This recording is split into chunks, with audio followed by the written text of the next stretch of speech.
İndi yenidən qayıdaq funksiyamıza. Funksiyamızda qayıtdıqdan sonra biz avadanlığı alırıq. Avadanlığımızı isə mütləq şəkildə biz avadanlıq almadan öncə alış hissəsinə daxil oluruq və burada nomenklatura yaratmamız lazımdır. Niyə? Çünki biz bildiyimiz kimi nomenklaturamız əvvəlki dərsimizdə tovar yaratdıq, mal yaratdıq. Amma biz əsas vəsait olacaq deyə, yəni biz avadanlıq alacağıq deyə mütləq şəkildə əsas vəsait hissəsində yaratmamız lazımdır. Ona görə də gəlirik nomenklatura hissəsinə, əsas vəsaitlərə daxil oluruq və burada istəsək papka yaradırıq ki, qarışmasın. Həmin papkada təsisçimiz avadanlıq olaraq ofis avadanlığı alıb. Bunun üçün əlavə et hissəsinə daxil oluruq. Ofis avadanlıqları yazaq ki, vaxtımız çox getməsin. Ofis avadanlığı. Ona görə də ölçü vahidini ədədlə olacaq. Bildiyimiz kimi ofis avadanlıqlar ədədidir. Sonra bura ƏDV yazaq ki, ƏDV-si bildiyimiz kimi ƏDV olmur bunda. Biz bunu bez yazırıq, çünki bu avadanlığa heç bir ƏDV olmur. Nomenklatura qrupuna da elektronik mallar, çünki kompüter falan alınacaq. Sonra keçirik, gömrüyə ehtiyac yoxdur. Bunu yazmaq hissəsinə toxunaraq digər hissələri aktivləşdiririk. Qiymət hissəsinə biz bu səfər qiymət hissəsini yazmayaq, çünki də artıq qiymətimiz düşüb. Burada ayın tarixini dəyişək ki, qiymətlər formalaşdıraq ki, avtomatik olaraq düşsün. Biz gələcəkdə özümüz yazarıq ona. Və uçot hesabına burada uçot hesabına yazmaya ehtiyac yoxdur, çünki dedik ki, özü avtomatik olaraq yazacaq. Və spesifikasiyada ehtiyac yoxdur, çünki biz istehsal etmirik. Və xərclən maddəsini mütləq şəkildə burada qeyd edirik. Əsas vəsait amortizasiyasını qeyd edək ki, o özü avtomatik olaraq hesablasın. Şərh hissəsində də yazaq ki, avadanlıq qoyuluşu nizamnamə kapitalında təsisçi tərəfindən və artıq bunu nomenklatura yaratdıq, OK bastıq. Yəni ofis avadanlığımız artıq var. Və buradan çıxırıq və gəlirik alış hissəsinə. Alış hissəsinə gələndən sonra malların və xidmətlərin mədaxili var ki, biz ona toxunmaqla yeni bir pəncərə açılır. Bu pəncərəni böyüdürük və əlavə etmək düyməsini sıxırıq və burada bizə qeyd edir ki, nədir bizim alışımız? Satın alma deyil, çünki biz mal almırıq. Emalda deyil, istehsal etmirik. Avadanlıqdır, çünki şirkət sahibi tərəfindən qoyulacaq və OK-yi basırıq. Avadanlığı daxil edirik. Nə avadanlığı alacağıq? Əvvəlcə ayın tarixini dəyişirik. 01.01.2025 qoyuruq. Ayın 1-də təsisçimiz tərəfindən qoyulur. Ambardakı bizim avadanlıq ambarımız varsa əgər, Cashflow-ya daxil oluruq. Burada avadanlıq ambarı var. Ona misal üçün daxil edirik ki, hər hansı bir nəsə olarsa, yəni problem olarsa, oradan hesablasın. Kontragenimiz kimdir bizim? Kontragenimiz də dedik ki, burada Cashflow-dan seçirik. Digər kontragenlərdən gəlirik Əlif Vəliyevi və görürük ki, artıq avtomatik olaraq müqavilə düşdü. Əgər biz müqaviləni səhv yazsaydıq, bura müqavilə düşməyəcəkdi və buna görə də mütləq şəkildə biz müqaviləni düzgün yazmalıyıq, növünü düzgün yazmalıyıq. Və artıq bizdə bu avadanlıqdır deyə, artıq yuxarı hissə məlumat hissəsidir və biz onu qeyd etdik. İstəsə bura nömrə yaza bilərsiniz özünüzdən, yazmaya da bilərsiniz. Və düşürük aşağı hissəsinə. Burada görürük ki, digər pəncərələr vardır. Və bizdə burada avadanlıq pəncərəsi, mallar, xidmətlər, hesablar və s. kimi. Birinci bizdə avadanlıqdır deyə biz avadanlıq pəncərəsində işləyəcəyik, mallar, xidmətə işləməyəcəyik, onu gələcəkdə işləyəcəyik. Biz avadanlığı olan pəncərəyə daxil oluruq və burada üstə gəlmə işarəsi var.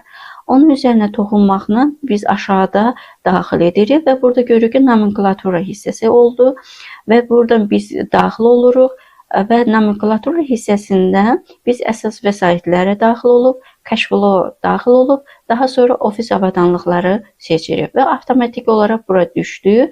Gördüyümüz kimi ƏDV hissəsi də düşdü ki, 241 o gələcəkdə hesablayacaq, amma biz BZN-də seçmişik, çünki avadanlıqda ƏDV olmur. Şirkətin təsisçi tərəfindən qoyulursa ona heç bir ƏDV olmur.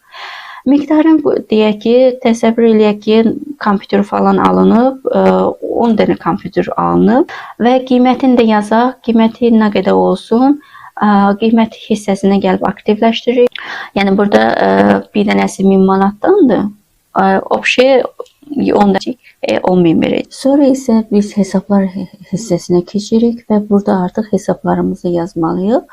Bu hesablarımızı hər ikisinə də 302 yazacağıq. Çünki nizamnamə kapitalından biz çıxarış edirik və biz qeyd etdik ki, avadanlıqları özümüz seçdiyimizə görə avtomatik olaraq o bizə verdi. Yəni hər hansı bir avadanlıqdırsa. Amma biz onu ikinci tərəfi seçmemiz lazımdır. Yəni KT tərəfini. Ona görə də 302-ni qeyd edirik.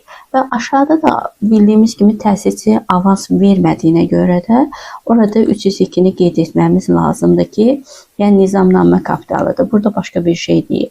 Və artıq biz bura şərhimizi də yazdıq və digər mallarımızı da qeyd etdik. Və hesab fakturasını da qeyd edim ki, istəsək bura əlavə edə bilərik. Biz burada məlumat əlavə edə bilərik. Əgər məlumatımız yoxdursa, sənədimiz yoxdursa, yəni o faktura daxil olmayıbsa, onu biz götürüb burada ox işarəsini və onu qeyd etməyə də bilərik. Və əlavə hissəsi də bura məlumatlar əlavə edilir ki, yəni hardan gəlib, kim tərəfindən gətirilib və s. kimi bunu əlavə etməyə ehtiyac yoxdur. Bizə əsas lazım olan hissə yuxarı hissədir, yəni tarix düz olmalıdır, kontragent müqaviləsi düz olmalıdır. Ambarı seçməliyik ki, hansı ambardan çıxır bu mal və yaxud da daxil olur. Daha sonra aşağı hissəsində avadanlıq olur. Avadanlıq almışıqsa avadanlıq. Avadanlığın nomenklatura yaratdığımız nomenklatura hissəsinə qeyd edirik. Miqdarını qeyd edirik. Yəni nə qədər almışıq, yəni neçədən almışıq, bu qiymət neçədən almışıq. Cəmisi avtomatik olaraq özü hesablayır. Yəni əgər birin 1000 manatdan almışıqsa, obşeyi 10 dənəsi bizə verəcək 10.000. Və gördüyümüz kimi burada uçot hesabı özü qeyd edib, yəni 113 qeyd edib və 113-ün 02.3 hesabını bizə verib avtomatik olaraq və ona görə də biz hesablar hissəsinə, ikinci yəni KT hissəsinə 302 yazdıq ki, o balanslaşsın. Əgər biz bura 113-ü yazsaydıq, o zamanı bizdə həm mal alardıq, avadanlıq alardıq, həm də elə onu satardıq. Ona görə də biraz saldomuzda fərqli olacaqdı, hesabat dövrü hesabımızda fərqli olacaqdı. Ona görə də burada artıq bu malla xidmət olan hissəyə toxunmuruq və digər hissəsinə də toxunmaya ehtiyac yoxdur. Ona görə biz bunu yaddaşa veririk.